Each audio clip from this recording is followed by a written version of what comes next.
So नमस्कार, the mamma काडू फ्लेवर्समध्ये तुम्हा सर्वांचं स्वागत आहे। तर आज आपण पाहणार आहोत की महाराष्ट्रीयन कोणपळे कसे बनवायचे।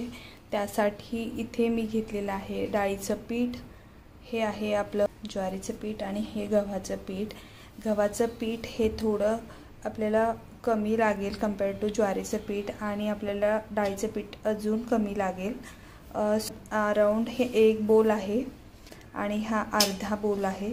त्याच्यानंतर मी जिरं, धने आणि ओवा हे बाटण्यासाठी लागणार आहे। मीठ आपल्याला चवीनुसार लागणार आहे। आपण थोडंसं पाण्यात उकळी येईल तेव्हा आणि जेव्हा आपण ह्याचा डो करणार आहोत, याला तिंबणार आहोत त्यावेळेस मीठ लागेल।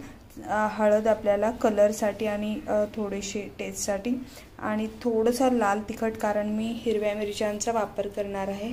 सो हिरवी मिरची ही अगदीच कमी तिखट असलेली आहे।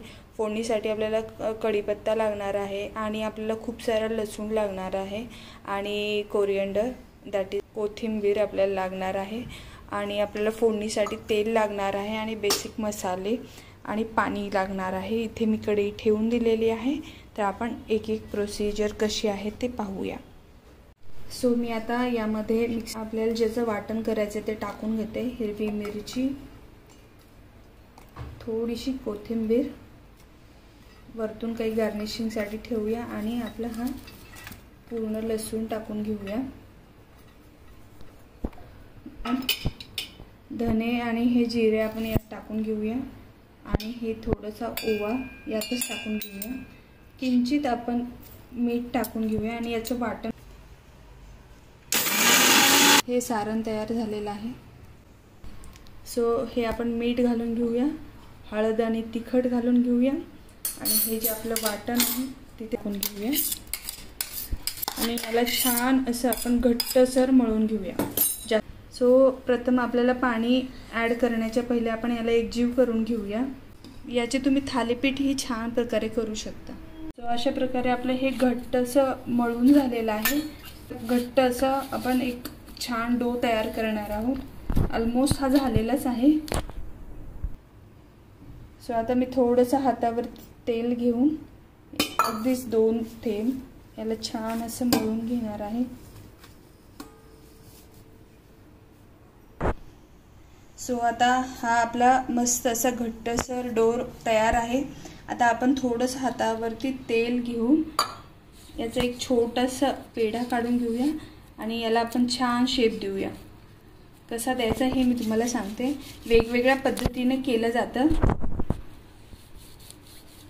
मोठे असे नाही करायचे, मध्यम आकाराचे। हे अशा प्रकारे आपण करून घेऊया सगळे। सो कढई ठेवलेली आहे आणि आता आपण त्यात तेल घालून घेऊया। आपण साधी जशी फोडणी घालतो अगदी त्याप्रमाणेच याला ही फोडणी आपण देणार आहोत। फोडणीला मोहरी, थोडीशी अर्धा चमचा जिरं घालून घेऊया, कढीपत्ता, फोडणीला घालून घेऊया, कोथिंबीर घालून घेऊया। इकडे असे बॉईल येईपर्यंत आपले हे सगळे कोणपळे तयार करून झालेले आहेत। सो आता यात आपण थोडंसं मीठ आणि हळद घालून घेऊया आणि छान असे याला बॉईल आणूया। एक उकळी आली ना मग छान होईल। लक्ष असू द्या की आपण हे तयार करते वेळेस या पिठामध्ये पण आपण मीठ घातलेलं आहे। सो आपल्याला फक्त पाणी आपण घातलेलं आहे, त्याला चव येण्यासाठी अर्धा चमचा कमी जास्त करू शकता टेस्ट करून। सो तुम्ही पाहू शकता आता याला बॉईल यायला स्टार्ट झालेलं आहे। या टायमिंगला आपण आता हे सगळे एक एक करून यात घालून घेऊया आणि याला छान असं शिजवून घेऊया मुलांना द्यायला आणि अजून थोडी कोथिंबीर टाक होऊन जाईल।